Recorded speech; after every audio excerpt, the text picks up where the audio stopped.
The Overlook Colony is a small residential community on the slopes of Cheyenne Mountain. It lies just above Broadmoor and immediately beneath the Will Rogers Shrine to the Sun.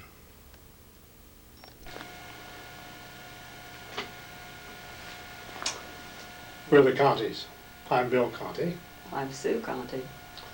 And we are longtime residents, sometimes residents, and friends of the Overlook Colony on Cheyenne Mountain in Colorado Springs.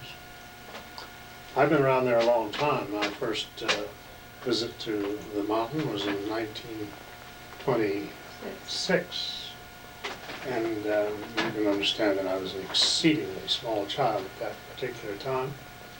Sue, of course, is really quite a newcomer. She's only been coming to the mountain since 1946, so she doesn't have all of the background. But we both have some marvelous impressions about first scenes that stand out in our memory. I first was on the mountain as a result of the interest of my family, who rented a cabin in the colony, and we spent about a month there during a time that it rained almost every day. And my grandmother became exceedingly impatient because she had come to Colorado to visit and to enjoy the colorful Colorado and all of the sunshine that it provided. The rest of us took advantage of the opportunity to get acquainted with the mountain, and as far as my father was concerned, he became immediately smitten with it. And soon was in negotiations asking to buy a piece of property nearby. The property was in fact purchased in 1927, and with a few exceptions, it has been visited every year.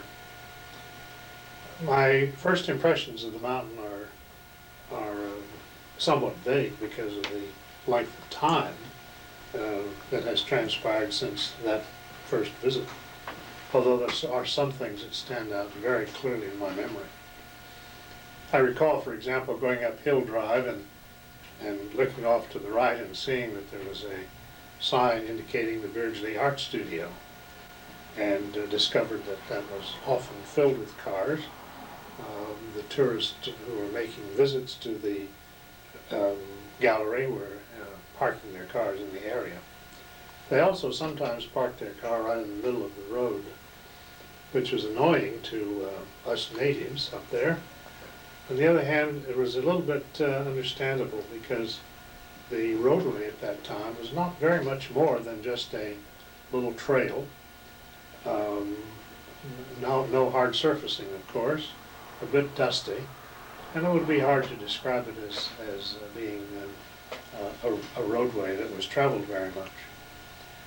I remember also the various residents on the mountain often had places to park their cars, but there were not garages at that time, at least not for the most part. There were instead excavations into the side of the mountain where one might find a Model T, or in the case of the Conte family, a Dodge that sat up straight, not unlike the mainsail on a vessel at sea. And then up the road where the Thrall Miller place was located, there was the Hupmobile. I cannot imagine what a Hupmobile might look like today. As a matter of fact, I'm sure that some collector has one someplace. But this was a magnificent automobile with a spare tire off of the back and filled with all sorts of romantic daydreams as the inhabitants went over the mountain roads in this vehicle. The early days on the mountain were the trip up to the waterworks, as we call it, a little Susie Lode, which showed the remnants of the mining that had been there in the past. And more important than that was the fact that this was the way to find one's entree into the Cheyenne Mountain Zoo, and to do so by slipping under the fence and disregarding the gatekeeper. And of course, if you were young enough and small enough to get under the fence, this was not any particular problem. The colony actually consisted then, as it does now, of a loop. A loop with one spur that goes off to the south. The loop has then and now had a series of homes, each tucked into the woods and sometimes rather hard to see. The spur was a continuation of what is now the McKay Road and went on up to the waterworks, which I mentioned already. The mountain is filled with a lot of interesting history. There was the home of the one-time Mayor Birdsall. As a matter of fact, he built two places on the mountain. They still stand. And then there was the place that was built by Asher, an inventor, who made some contributions to the modern washing machine. He built the property, which was on stilts, and we'll see a picture of this after a time.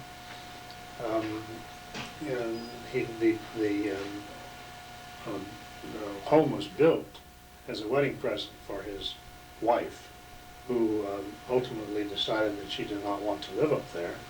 And so the honeymoon cottage, as it came to be called, was something that never was lived in. It did get some attention, however, when a rock slide came down, leaving a gigantic boulder dropping through the roof onto the second floor and down to the first floor with a skylight that had not been planned. Mrs. Robinson had places on the mountain, several of them. They were thought to be guest cottages for the most part. Mrs. Robinson was the one-time wife of the Robinson of the Busy Corner drug downtown in Colorado Springs. And the Atkinsons of the Acacia Hotel were residents on the mountain, and Elizabeth Graham was an early day resident. She was the wife of an Englishman, actually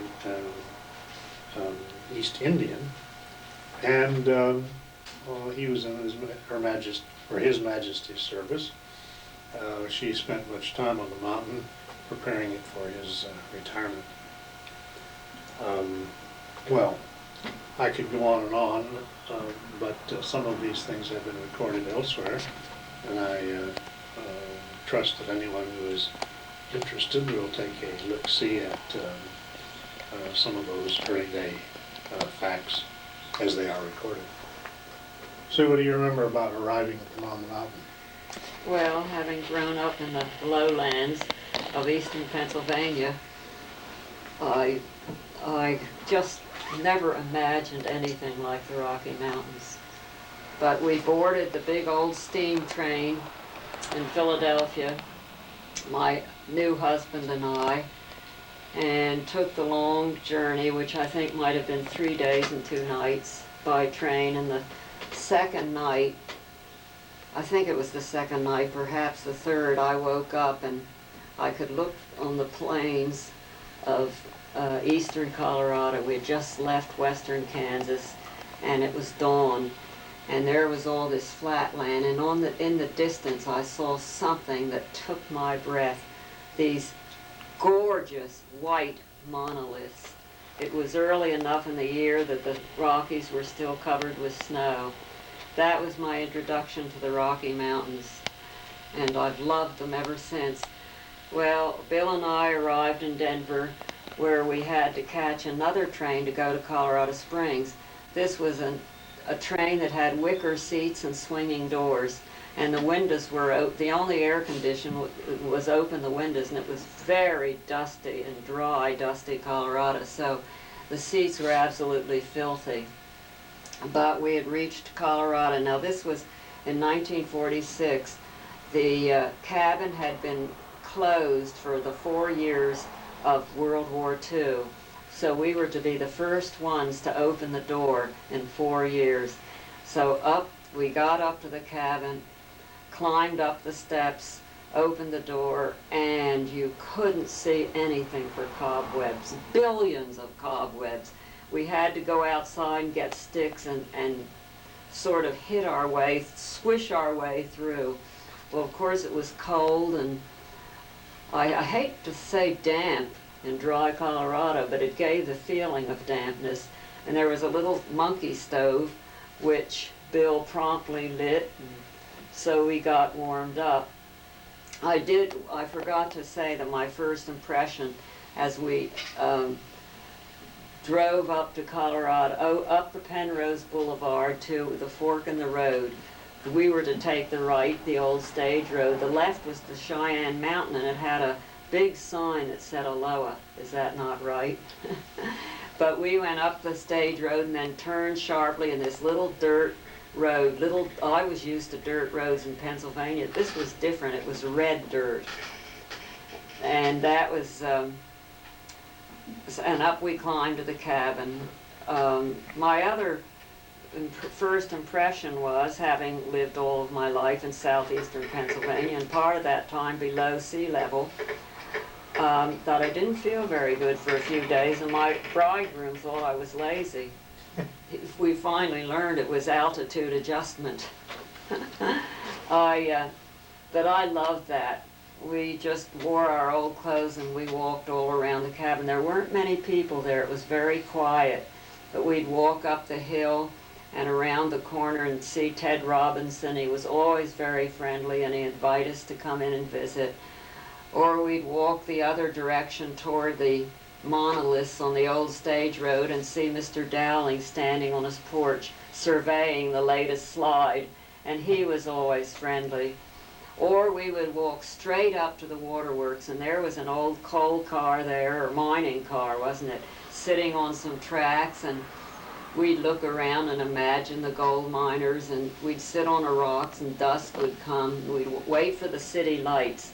We'd look at the city lights, and we'd turn around, discover there were lights on the other side of us too. And as we looked, and we could see these lights in front of us, and finally we picked up a rock and tossed it, and the lights shifted around a little bit, and as our eyes became accustomed to the dark, we realized there were forms behind those lights, that we were being surveyed by coyotes. We decided, we didn't know how hungry they were, so we decided we'd go home. Well, that was my first impressions. There weren't as many houses up there. There weren't as fancy houses. As a matter of fact, when you turned on to Hill Drive, there weren't any houses.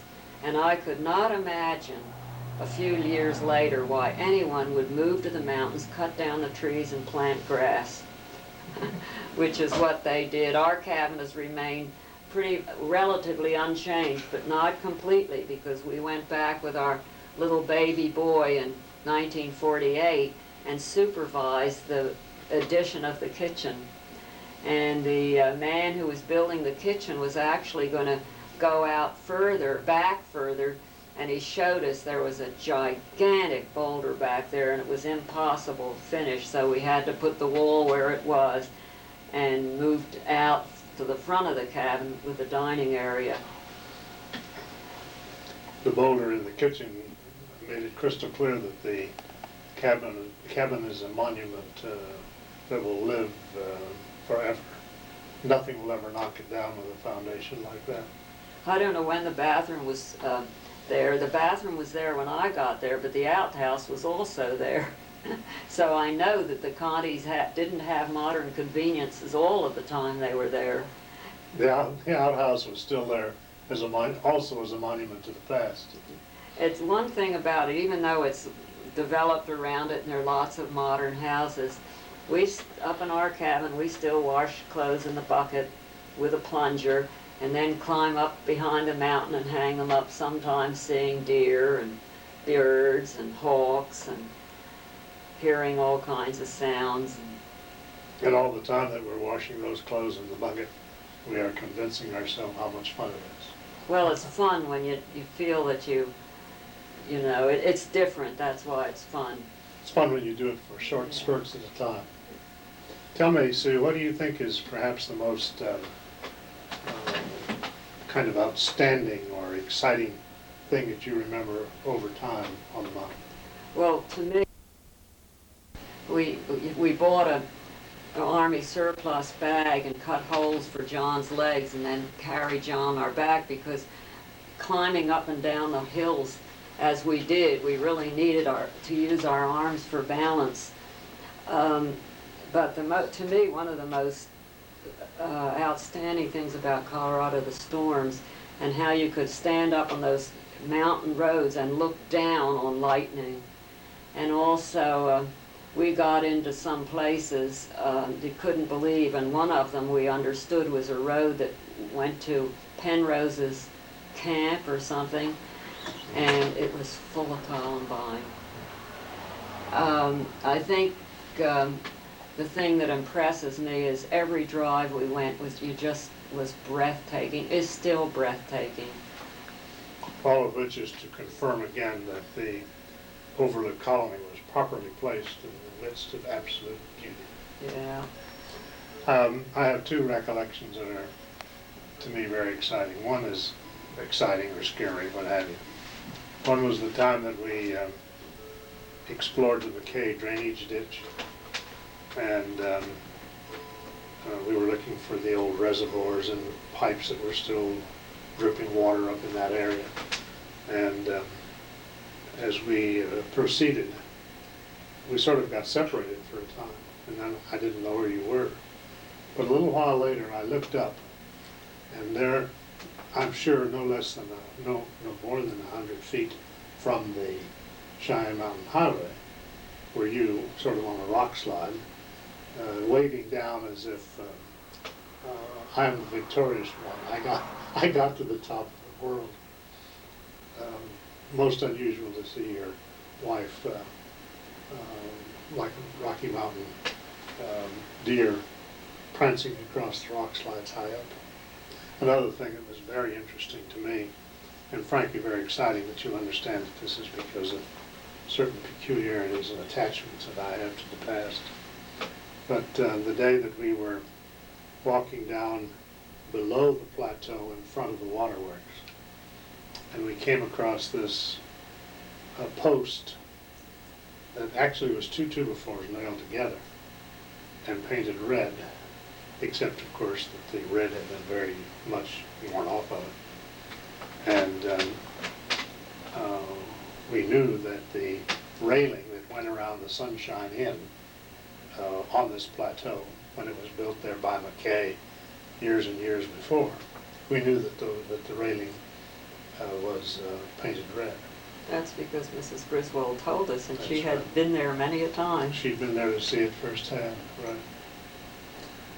The passage of time has brought many fine improvements to the colony. And many nice people. Wonderful people, great friends on the mountainside, a sense of camaraderie.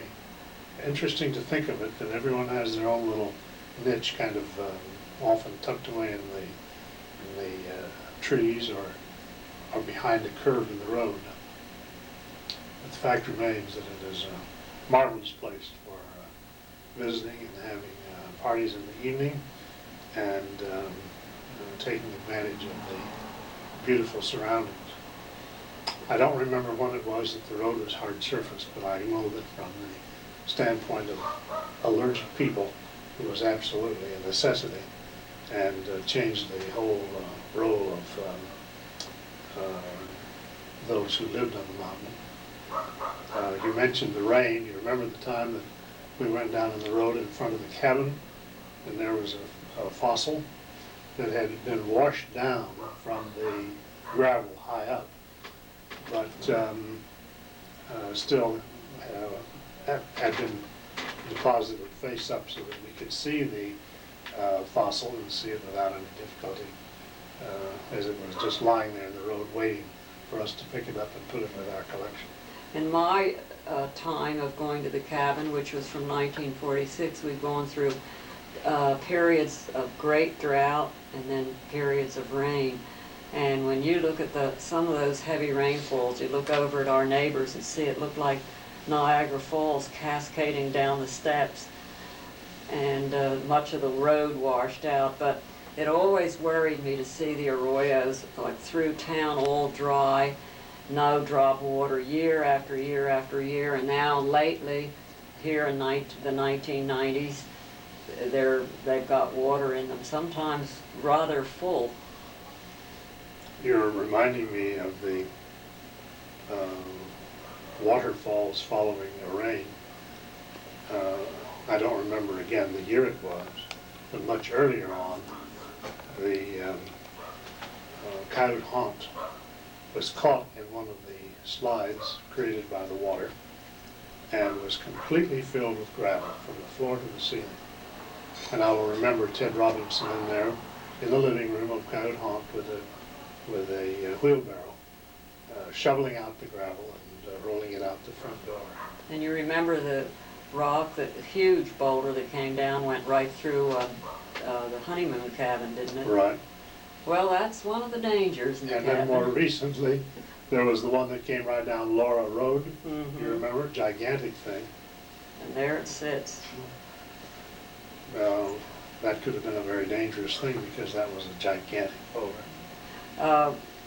When the original Contes, Paolo and Esther, would stay up there, they'd sleep on the third floor, and they would be awakened by bear scratching the sides on the side of the cabin.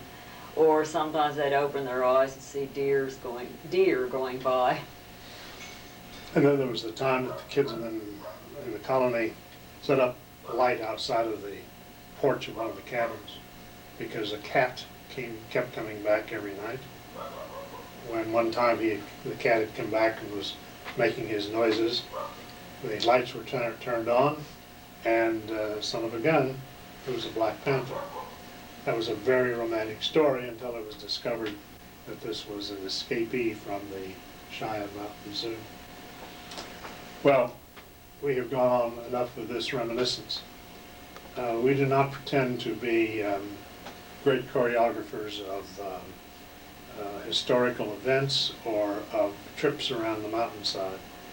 But the scenes that follow are a composite of some aspects of the Overlook colony, and we put them together with the idea that we can preserve a little bit of the story and at the same time identify certain locations in the colony for anyone who is interested in the future, or who interested in them in the future, or who at the moment thinks back and wonders what was. We know an awful lot about what was, at least in the last number of years, and we hope that this makes some contribution to the interest in the colony itself.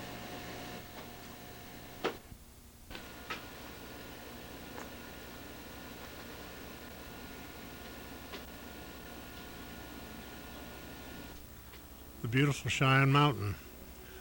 This picture is a still photo taken from the mesa across Colorado Springs. And here we have an aerial view of Broadmoor with the mountain in the background. This is a close-up of Cheyenne Mountain, obviously taken at a very early day, probably from about 21st Street or maybe even 8th Avenue.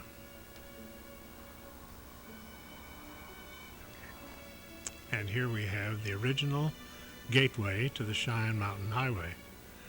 We can note the Shrine of the Sun is above the gate, suggesting that this picture was taken in about 1938 or 1939. These are some residents of the colony who came along before my day. They are camped, or have this structure just beneath the big red rock monolith, which marks the western border of the colony. Actually, a bit further west than the colony actually extends, but still a terrific landmark. Here we have an early day picture of the Shrine of the Sun, which reveals clearly the early day status because of the foliage, or rather the lack of it. Here's a close-up of the mountain, and this is taken from the area that was once owned by William Dixon. As you can see, there are the townhouses, a part of Broadmoor here, and the school. All of this now is actually El Pomar, and is significant because it was Dixon who really was responsible for gaining title to the properties on the mountain that ultimately became the Overlook Colony. Here is the intersection of the stage road with Hill Drive, which actually is the entryway to the Overlook Colony. We're going to be coming back to the colony in a moment, but first a little jaunt up the stage road. Of interest in this picture is the reservoir that was a part of the Dixon water supply for his feedlots down below. There's a newspaper article about him fighting a fire in this very vicinity as early as 1890. This is a picture up the stage road, and again somewhat to the west of the Overlook Colony. We're facing the Darling Canyon, and high up on the slope is the Dixon Point, memorializing the man who was responsible for getting things going in the Overlook Colony. This picture is of significance because it is a close-up of the lower reaches of the Darling Canyon, and it reveals very clearly the damage which is done by the water, which the flow of which was disrupted when the Cheyenne Mountain Highway was actually built. Dixon had a spring in this area, and every once in a while, with the rains of a season, I've been able to find remnants of that spring in the area. Here's the beautiful monolith, memorialized by artist George Beardsley, and frankly taken advantage of by some of us who have written some stories and used his paintings to illustrate them. At this point, we are retracing our steps, going down the stage road. The Darling Canyon is behind us, and off to the right, a few hundred feet, is the Overlook Colony. Here we are approaching the colony, and one of the advantages, I think, of a video is that if the photographer has moved too quickly, you always have the pause button. I would encourage you to use it if there are scenes that you'd like to get a real good look at. We're now approaching the colony. To the right is what was one time the parking area for artist Beardsley, and off to the left was the original site of the Elizabeth Graham properties. Here is the Beardsley House, which is from the outside is not really unlike it was in 1926 and 27 when I first visited the hillside. The steps going up to the front entrance to the house are very dramatic, and I have vivid pictures of the old artist as he put the same foot forward on each step. As we pass the old green garage, which is a bit more blue in this picture than it actually is, we proceed up the loop going on the McKay Road, which is the upper road of the loop that tends to develop the circle of pathways around the Overlook Colony. In narrating this film, I mentioned the owners of these properties, which of course is one of the purposes of putting this film together. Someone in the future might like to be able to identify them more clearly, and I thought that this would be a system that would be might be helpful. We're here passing what was the second home of Mayor Birdsell, built on Cheyenne Mountain, and we proceed up the McKay Road. Around the next bend, we will come across the place that was referred to always as the honeymoon cabin. Mr. Asher was an inventor in Colorado Springs. He made some equipment that was very helpful in the development of modern-day home laundry systems. He built this place for his wife, who didn't like living up on the stilts, and the place was never lived in by the Ashers. Thus, it became known as the honeymoon cabin, with kind of a sad story behind it. We're here proceeding further on the on the McKay Road, and in the process, we are actually on a spur off of the loop. This is proceeding toward the Cheyenne Mountain Zoo, and again toward the southernmost border of the Overlook colony. On the right is the place that was the home of Lester Griswold and his family. Mr. Griswold was an artisan, a writer of books on arts and crafts, a scout leader in Colorado Springs, and an early day resident on Cheyenne Mountain and the colony. Here we're approaching the end of the McKay Road, and this picture is taken from the plateau, which contains the source of our water supply, the old Little Susie lode, the mine in which gold was never found, except the liquid gold called water was found and has been a source of great satisfaction to the Overlook colony from the beginning. This is Sue Conte, and as she proceeds south at the end of the McKay Road, she is in the area where where Dr. McKay had the Sunshine Inn. And this is the entryway to the old mine, which is now the Overlook Water Company's water supply. The far end of that corridor underground was the original entrance to the mine, which the miners started in the late 1870s. These pictures reveal very clearly the effect of the Cheyenne Mountain Highway and its construction years ago.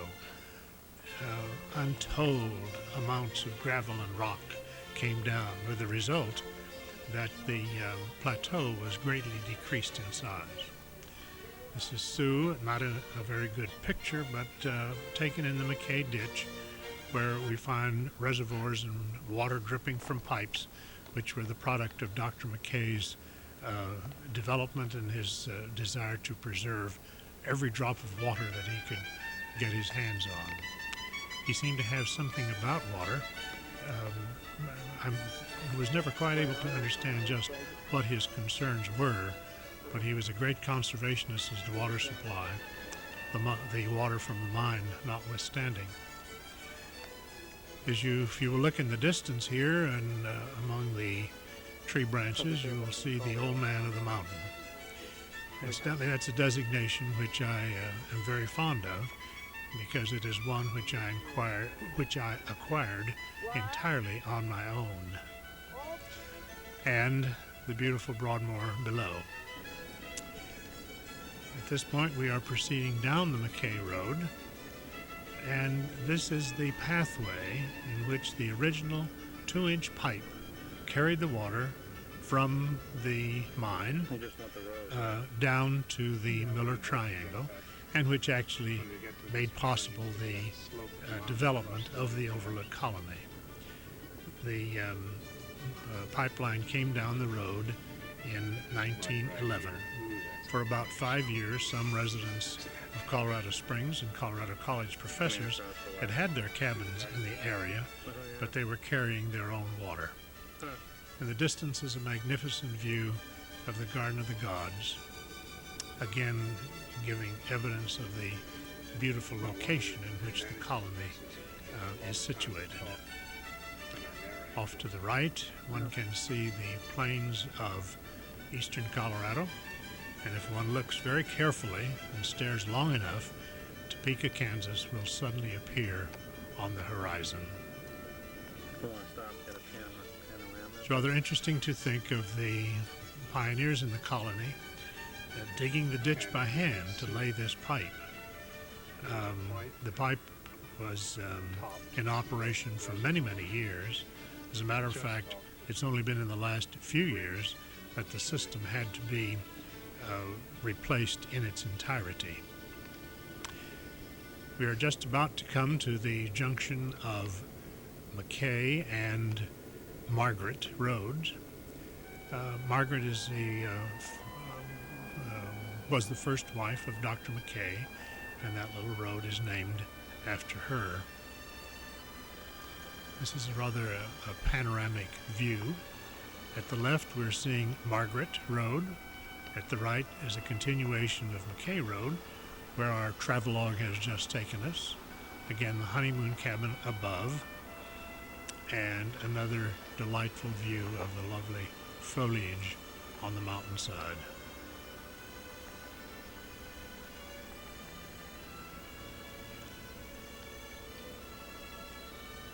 The Broadmoor comes into sight again. This time we see Broadmoor West, the new hotel just to the south of the Broadmoor Hotel itself. And in this shot you will notice a very orange-colored roof will appear off to the right of the screen, which is the roof of the original casino. The casino was the first hotel situated in the exact spot where the Broadmoor Hotel is now located. It was moved over and became the headquarters for the Broadmoor Golf Club. It's been in service many, many years. We're now back on McKay Road from that promontory and proceeding downhill again toward the Miller Triangle. And off to the left we will pass again the location of the Mayor Birdsall place. And off to the right we will be passing properties that were once owned and built upon by the Gaines family. This is the driveway into the mayor's old residence.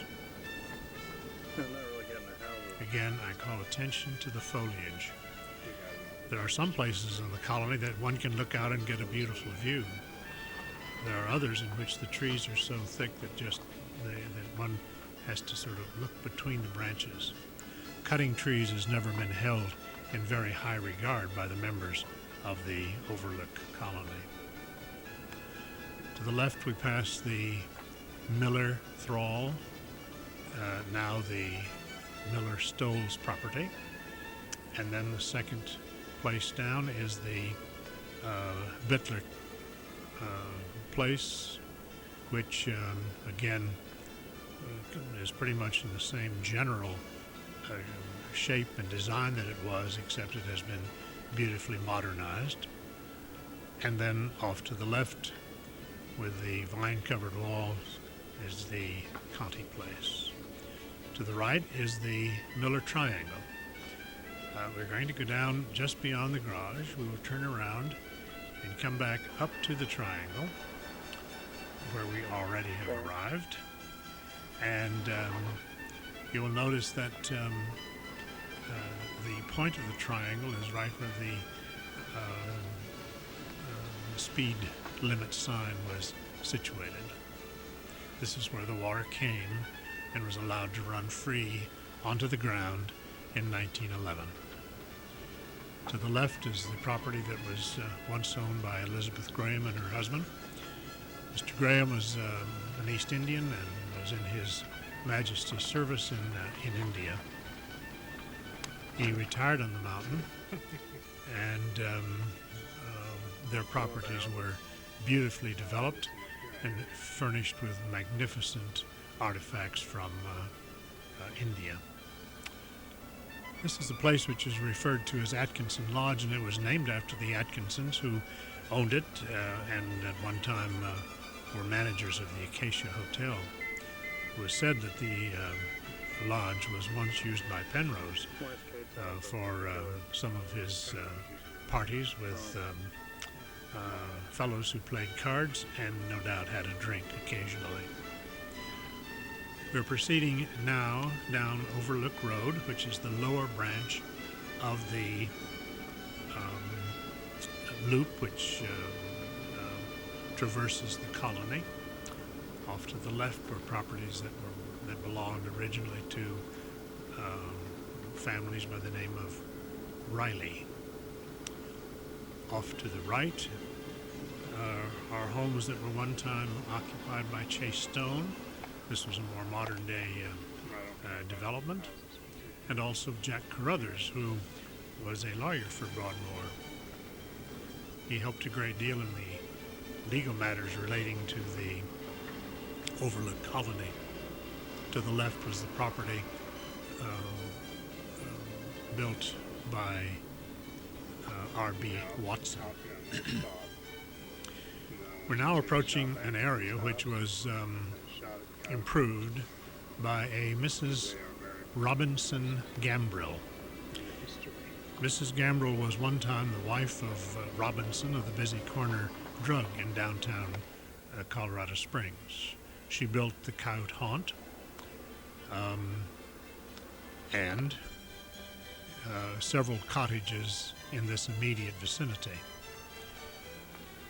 I think it is of interest to note that our friend, the Will Rogers Shrine of the Sun, the sentinel that overlooked the colony from many points of view, can be seen again as it is carrying out its surveillance of the area below. Mrs. Gambrill is said to have spent the night in the Waldorf Astoria Hotel and liked the bed so much that she bought it, had it shipped to the Coyote Haunt, which building we see here tucked into the woods. You will note that this very old picture of Coyote Haunt from an early day reveals both the character of the property as well as the clothing of those who spent their time there. Down below this garage was another of the Gambrill properties. This was lived in by Ted Robinson, the son of Mrs. Gambrill, who became a caretaker of these cottages as time went by. There is a sandstone brick-like structure which is not unlike the size of a cornerstone in a modern building. When the road was reconstructed, that stone got buried here close to this garage, and someday some stout-hearted fellow with a little stronger back than mine will dig it out, and we will once again commemorate 1913. The date on the stone is the time that Mrs. Gambrill made her developments on the mountain. We're here proceeding up Margaret Road, having just left the Overlook Road. And as we do so, we approach the promontory,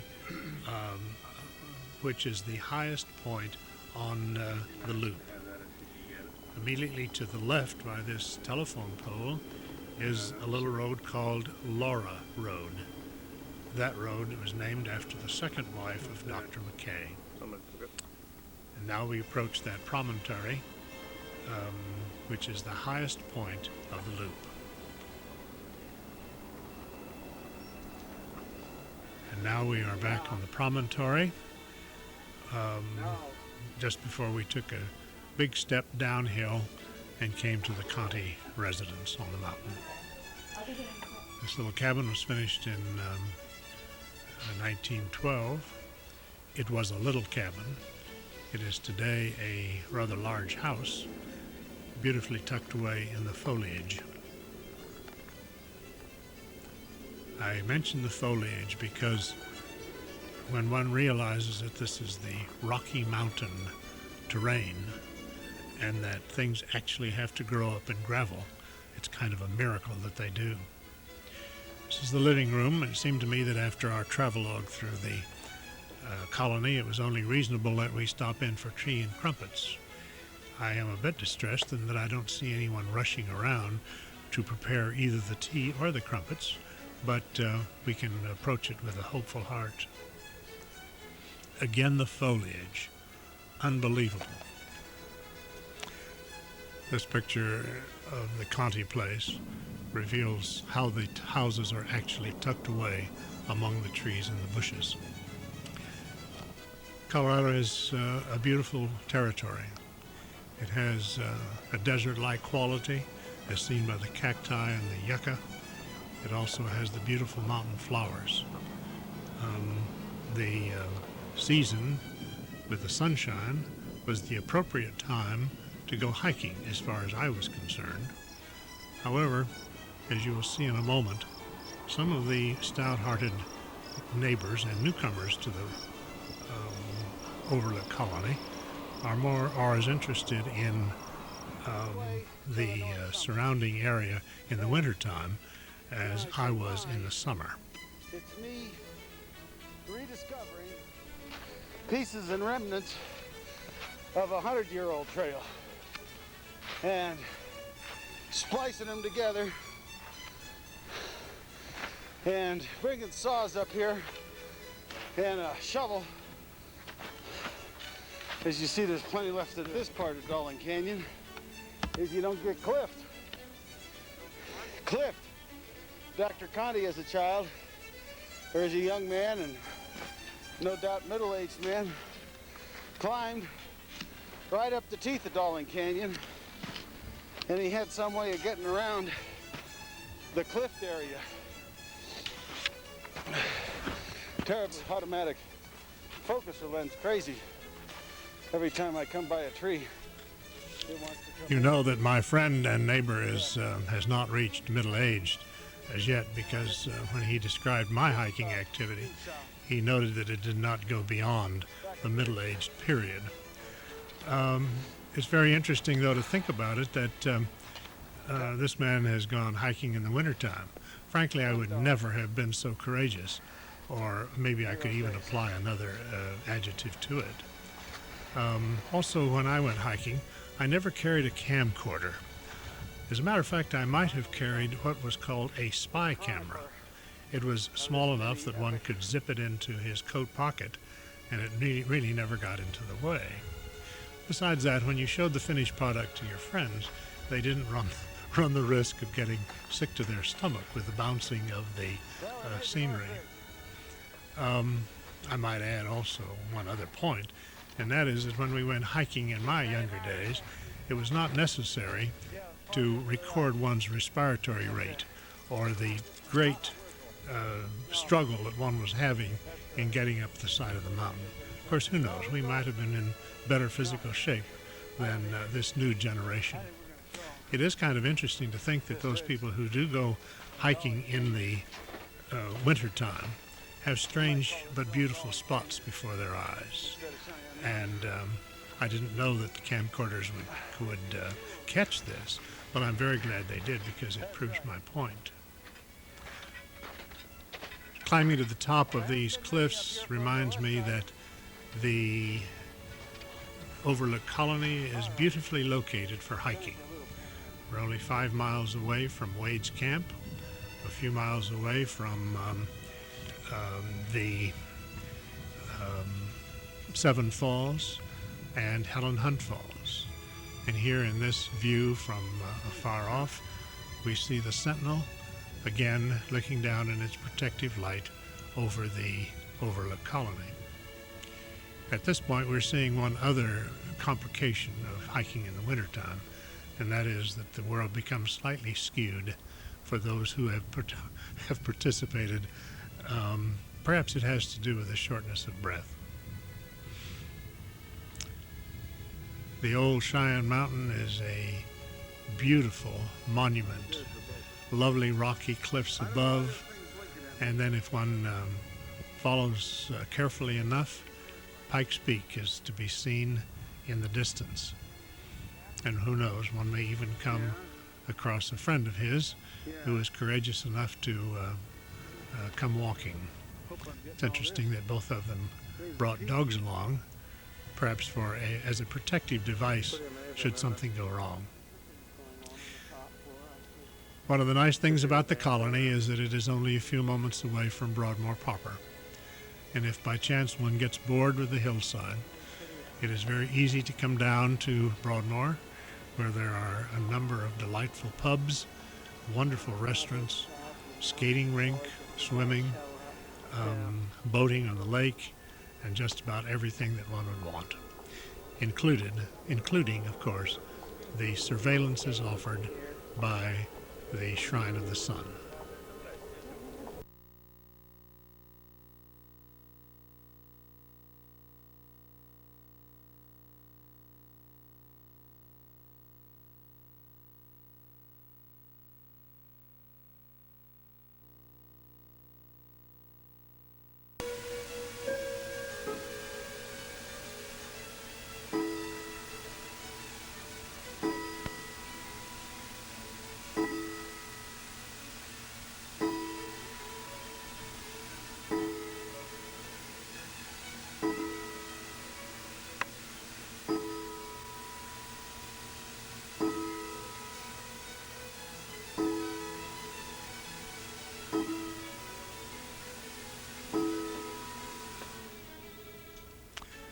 As an unpaid and unsolicited announcement, let me suggest that if anyone is interested in more of the history of this area, I can heartily recommend two books.